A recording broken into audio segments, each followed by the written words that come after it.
Hey guys, Cory here. Welcome back to the channel. Thanks for coming to hang out for another Clash of Clans video. Today I'm bringing you guys a recap. WHF versus HRVATSKA. This is Season 6 of CWL Invite, and as you can see from the screen, WHF did come out on top this time. Incredibly close finish. It did come down to the very last two attacks. It could have been anyone's game, depending on who tripled another Town Hall 12. But we came out on top in this one. Let's get into the... I got a ton of great replays to show you. I got two 12v12s, two 11v11s, two 10v10s. We're going to go over the stats, the hit rates, all that good stuff right now. Nerf this!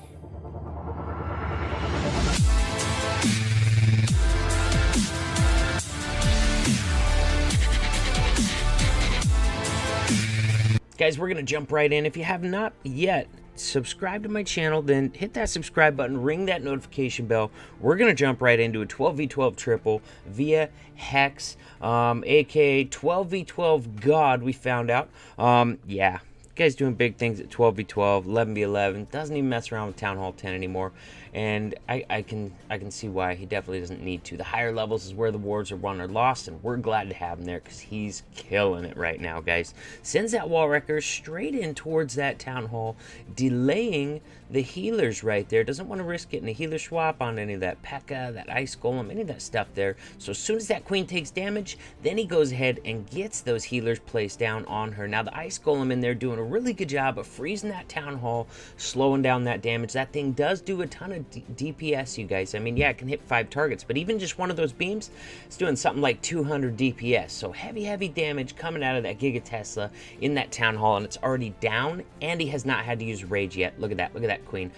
Getting real low, finally drops a rage down on her to keep her up through this next section of the base, but waited and got as much value as possible without a rage, just using that patience, which you really have to have at Town Hall 12. Town Hall 12 is very difficult.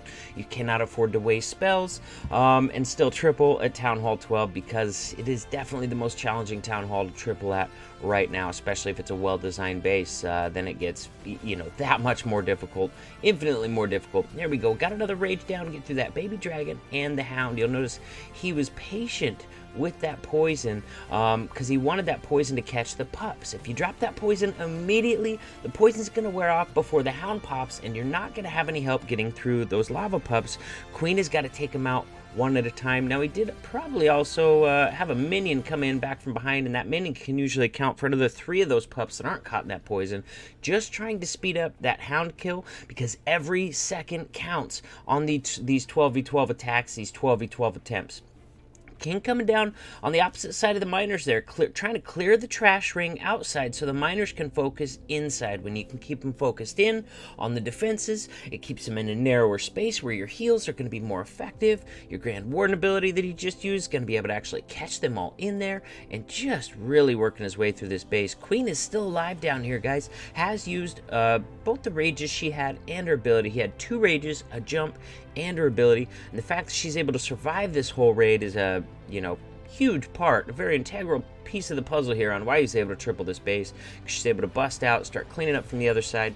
You know, Town Hall 12 attacks that involve queen charges are always going to be tight on time. They got more buildings, they got more defenses, you know, and all those buildings and defenses have higher HP too. So finishing that attack in 3 minutes, you really got to pay advantage. You know, take advantage of any little time-saving opportunities like he did with the poison, delaying it on the hound, bringing in the minion to help with the pup kill. Just a beautiful triple, absolute textbook on exactly how to pull this sort of thing off from Mr. Hex on this one. Let's go check out our other 12v12 triple. Nick threw one down fairly early on in the war too. Just Nick style, go in and triple some stuff. And he's gonna come in with a Queen Charge Hog attack. I almost said Hog Wrecker. I mean, there are hogs, there is a wrecker, but it's not a Hog Wrecker attack. Definitely the Queen Charge is the main focal point here, along with the Hog. So Queen Charge Hog attack. King gonna funnel off to that left-hand side of the screen there so that the Queen walks up and to the right. Now, Wall Wrecker coming down. Let's see what he's using a P.E.K.K.A. up here. Oh my gosh. Ooh, my bad, guys. My bad. I pressed the wrong thing there. Maybe I won't do that again, huh? There we go. Use the Pekka right up here. Sorry about that. Use the Pekka right up here to set this side of the funnel. I'm using a display capture, kind of a double screen thing right now, so I can capture this mouse right here. And at some point, I pressed the wrong thing, and so we were screen capturing, you know, something else entirely. But there we go. Pekka up here did just enough funneling. The queen didn't wrap around this side. She actually followed that wall wrecker in the base, which is completely essential because in there you've got the enemy queen, you got the eagle artillery, you got all this other value she's going to be able to reach from in here. Look at that ice golem helping out, freezing up some stuff in there. Although it wasn't freezing anything that was doing active damage except for maybe a few pups.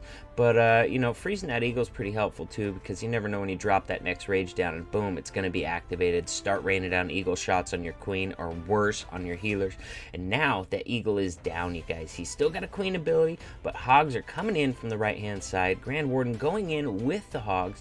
Queen pops her ability, and I think that's going to take her out of the heavy damage, so she should be free to just start breaking through some walls and seeing what she can grab on the backside of this attack. Hogs coming into their first heal there. We got a ton of ground skellies chasing them around, but these level 9 hogs are able to withstand those ground skellies for a lot longer than the lower level hogs are. So a lot of times on these attacks, Town Hall 11 and Town Hall 12, you have space for an extra large spell, so you're not bringing that second poison like you always would at Town Hall 10, so you kind of have to make do without at Town Hall 11, Town Hall 12, but guys, it's going to be enough. Right before that Town Hall goes down, he pops that Grand Warden ability, so there's no question they're going to survive that blast. The King's chasing him, Skelly's chasing him. Queen did get through a wall and got 2 more Wizard Towers and this multi over here, and that's pretty essential because you better believe there are some other traps in this area. But after that, she's really going to be pretty useless. Oh, she's going to come down and hit 1 more Dark Storage. Get through that a little bit. The hogs and wizards down here battling that level 60 Barbarian King, but he had enough hogs left to get it done. He got his wizards down soon enough. Just another excellent example of exactly how to time this attack, what kind of troops to bring, how many cleanup troops you need to bring. Look at that miner. Do you see that miner right there? The miner is for any little random building in here that's not a defense that gets left, because the wizards can't reach from the outside, and a lot of times hogs are going to finish that trash ring before they go in there and you run out of time. So by bringing this miner right here, you can direct target anything left over inside the base and make sure you get it done in that 3-minute time mark. I'm sure you guys have all had the pain of a 99% time fail. And a lot of these little tips I'm pointing out right now are tips that are going to help you avoid that in the future. Let's get down to 11v11. We're going to go with number 8 by Nicogram, aka Sir Nicholas, aka Sir Bacon. Yeah, many names, one guy, great accent, a lot of skill in Clash of Clans, coming in with an Electron attack on this base. Now he's going to use his heroes and a Pekka to get rid of some of those outer defenses. I don't know what the Pekka was really thinking there, going for that Town Hall next, because he had him on this side. He really should have gone for this cannon and down, but whatever. You could tell he wanted that Pekka to go down here and clear this stuff out as well, but that's not going to happen. Pekka decides he wants to rock and roll with the King. Obviously he thinks the King is cooler than him, wants to hang out with him. But anyways, they are going to get quite a ways down here and clear all these outer buildings right here. He was probably originally going to drop his Stone Slimer in here and direct target this multi, but now you can see that this Archer Tower hasn't gone down, so he's going to have to bring in a Stone Slimer from over here, but that's okay, because as long as you can direct target it from somewhere, his plan is going to work out just fine. He wants to direct target that multi-target Inferno, bring that Electron in here close to the Queen, see if he can grab some other value with it as well. So sure enough, Queen pops her ability down here. She's not going to get much else. Maybe a couple Constellation Prize defenses, but here comes in that Stone Slammer. He did send in a Loon first and just waited and was nice and patient. Let that Loon eat a Black Bomb so the Stone Slammer would make it in further. Does go ahead and use an Audible and sends a few Loons on this Archer Tower. Doesn't want to risk losing that E-Dragon out on this Trash Ring. Sure enough, Loons come out, take care of some defenses, and there we go. E-Dragon's going to get that Rage shot off on the Queen. That's all he need. 1 shot under Rage to get that Queen killed. Unfortunately, he's not going to last much longer than that. Might have got 1 more defense down here. Not sure what it was, but coming in, a 2-prong attack with this Lava Loon right here, coming in a Hound on this AD, Hound on this AD, Loons behind, and then behind that some Loons in the middle. Hastes, getting them deeper into that base. Now this is going to be a dangerous section because they're fighting that sweeper right there. We got a single target Inferno right here, which cannot keep up with Loons. So not a whole lot of trouble down here except for this Wizard Tower, but this hasted group comes over, grabs that Wizard Tower. They do have to backtrack for a second because he didn't have quite enough Loons to take out that single, but they come right in, take advantage of that last haste, that heal spell, so they can come into this last section of this base, including this 3 out of 4 Tesla farm right here, with enough HP left because of that heal spell. They're gonna get it wrecked. Very nice that the Hound ends up popping right there. I'm not sure what he was poisoning, if he saw an air skelly or two in there, but you know, he definitely did have a poison in the comp left to use. Look at this.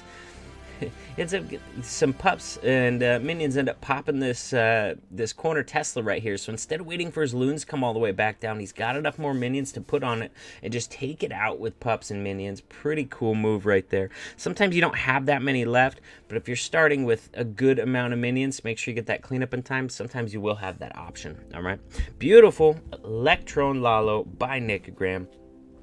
Oh, I guess I should pull up stats during the next attack, huh? Let's go. Here we go. Trevor's been slumping a little bit, just like I was before this war, but I see that he got an 11v11 6-pack, as did I, so I think it's safe to say mine and Trevor's slumps are officially over, and that's always good news. But you know what? Slumps happen to everybody. I realize that now. It used to be a lot. They're still discouraging, man. Slump hurts. It does. When you just can't seem to triple nothing, that does not feel good. But don't give up. That's what I've found. You will buzz through it as long as you work hard, plan better. You'll come out on the other side and be loving the game once again. At least that's been my experience with hitting slumps. Beautiful Peckabo bat here. Really creating that funnel on this side, creating that funnel on this side. We have this dead space right here. The bowlers can't reach anything past this wall, so you better believe the bowlers are not walking around that way. Queen's not walking around that way either, because the next thing she can reach over here is all the way over here. So beautiful entry location for those healed up pekkas and bowlers, getting everything to go in the base. Are you kidding me? This bowler, he's just gonna bounce out all the way around for this. No accounting for crazy AI once in a while. But while Trevor's wrecking this base, I am gonna pull up those Discord stats. Here we go. Rough war for us, by the way, guys. One of our rougher ones, definitely. Lucky for us, though, HRVATSKA had an even rougher war. Start with 10v10. Our Town Hall 10s did great, man. They hit 57% hit rate. Nothing wrong with that. That's fantastic.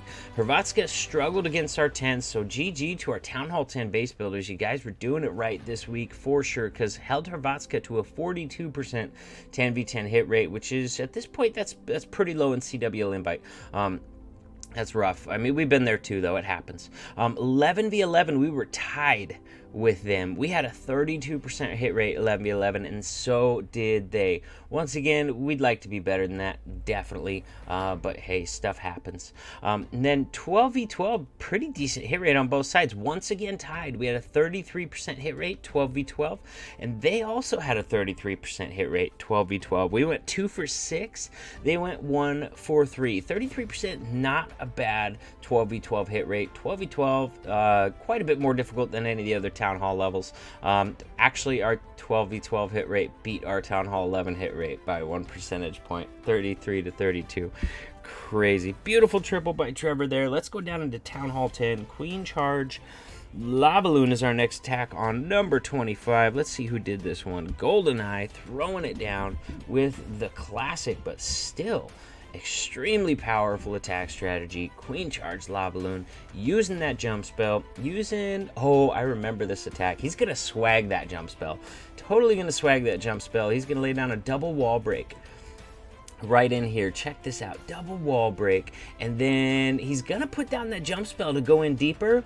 The Queen's not having any of that nonsense. Doesn't want anything to do with that jump spell. Doesn't want anything to do with this stuff deeper in the base. She does get the Queen kill, which is, you know, pretty dang necessary. But after that, she's just gonna bounce. She's gonna bounce out and up here.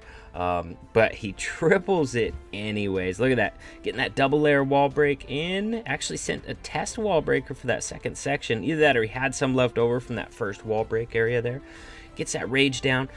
Good timing right there. Had 5 archers firing away and delays that poison once again. Look at the delay on that poison. Now it goes down. Now that hound is about ready to go down. Now it's going to catch all those archers and so many of those pups. Also note that single minion back. You put those back behind the healers so that your queen can work on the ones in front. The minion can work on the ones behind.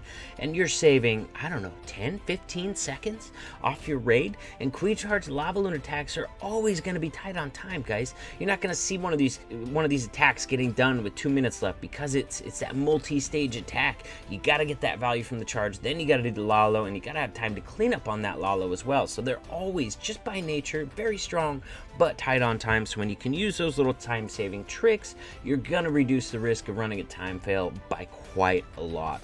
So practice that way and attack that way. You get in those habits and then it gets easy. There you guys see what I mean? Sorry, I had to clear my throat a little bit there. Look at that jump spell, you guys. Man, jump spell down, queen, not having it. Bounces out of the base. I mean, she still has her ability. She could have grabbed another multi. Could have grabbed a bomb tower. I mean, bomb tower's not a big deal for air attack. Obviously, it can't attack the loons, but it does help the pathing. Prevents the loons from splitting off here and keeps them grouped up. So every time you get rid of a defense, even a mortar, even a bomb tower, even a cannon, you're narrowing that path for the rest of your loons, simplifying it for your spell drops, keeping your loons from having to backtrack at all. But here we go. He gets it done with that lalo anyways. Not a big deal. Good thing the queen stepped up to his queen right there, because you see the range just barely touching the area where she was in. So it's a good thing the queen stepped up so he could get him, because his queen was not having that jump spell. And even though he swags that jump spell entirely, still wrecks this base. Queen's still alive. Plenty of loons still alive. Base is wrecked. Beautiful triple by Goldeneye. Doing it by the book. Let's go down to number 34. I was trying to figure out what kind of attack to throw in, because there's lots of different attack strategies. And then finally, I saw a queen walk drag bat attack, and we don't see that very often, although I do really like the strategy. So I'm like, boom, there we go. This one's going to be done by Johnny Boy, and I was in voice live when this one was going down. Here's the plan, guys. Queen is supposed to walk right down here, grab this air defense, grab this air defense, and then he's just going to come in really hard. Oh, wow. Can this queen reach this one too? Oh my god, no wonder he used this. Wow. So this air defense is not set back far enough. Base building error right there. Queen can reach this air defense from outside. So Queen's supposed to grab this one, and this air defense right here. What beautiful base identification by Johnny on this one. Unfortunately, Queen is going to ignore this one. She can reach it from right there, but she's got enough buildings over here that are still up that they're going to kind of draw her in. I don't know if maybe a minion would have been down here or something a little earlier, or she might have gone in and got it, but as it is, she's going to ignore it. So he was a little worried about that as the attack was going down. Turns out, didn't need to worry, because base was still crushed. All right, he's gonna start losing healers to that air defense because his queen is skipping it. But you know what, he's gonna get all this pathing nailed down right there, all this funneling done with the queen, and he's still gonna grab 2 air defenses, which is really all you need to pull off this queen charge drag bat attack. On this backside here, we got no splash, no air defenses, sure, but I mean, we got lots of archer towers, expos, all that sort of stuff, not covered by any splash damage whatsoever. So beautiful job identifying that the bats are going to take out this area, no problem. Even if there's no air defense over there, taking out this many other defenses in the base, still very useful. So there we go. Queen goes down after taking out that second one, but her healers are gone, so she goes down. Hastes in loons this wizard tower right here. This was the only splash left in the base. Hasted in some loons right there to just take it out entirely. Bats outside the base, rushing ahead of the dragons. This can be dangerous. Using bats right with the dragons, it can be very dangerous. A lot of times what's going to happen is your dragons or loons are going to trigger a red bomb, and it's going to kill all of your bats. So you got a little bit lucky that didn't happen right there. But you know what? He also got pretty unlucky at the start of the attack when the queen ignored this air defense that she could totally reach. So, you know, he deserved a little bit of good luck on the end there too. But great base identification. I just got to wonder if like this building and this building were trimmed by minions or something. I wonder if that queen would have gone and grabbed it, because like I said, she could totally reach it from there. Interesting to think, but great base identification, being able to grab so many air defenses from outside the base with that queen walk, and being able to finish it off with a combination of dragons and bat spells. Base is wrecked. So there you guys go. Super fun war. Good game to HRVATSKA. It did come down to the last attacks, you guys. You know, we were ahead. We had the advantage coming into the end, but if they would have tripled to Town Hall 12 at the very end, and we did not. It's kind of debatable who would have had percentage at that point, so it was not a sure thing. We were definitely watching those last attacks very, very, very closely, but Hex threw down that Town Hall 12 triple at the last moment that put it out of reach for him. Just a really fun war, and can't wait to face him again. With that, guys, I hope you liked the video. I certainly enjoyed all those attacks in it, so I think you guys will too. But if you haven't already, check out the details below my videos, and there you're going to find links to all my social media. All right, make sure you follow me on Twitch, and definitely hop in my Discord server. When you get there, say hi. You can send me a message. I'll respond. Also, guys, WHF's always recruiting. Max Town Hall 10s, 11s, and 12s. Link to our recruiting Discord server also in the details below this video. And with that, guys, I'll see you in the next video.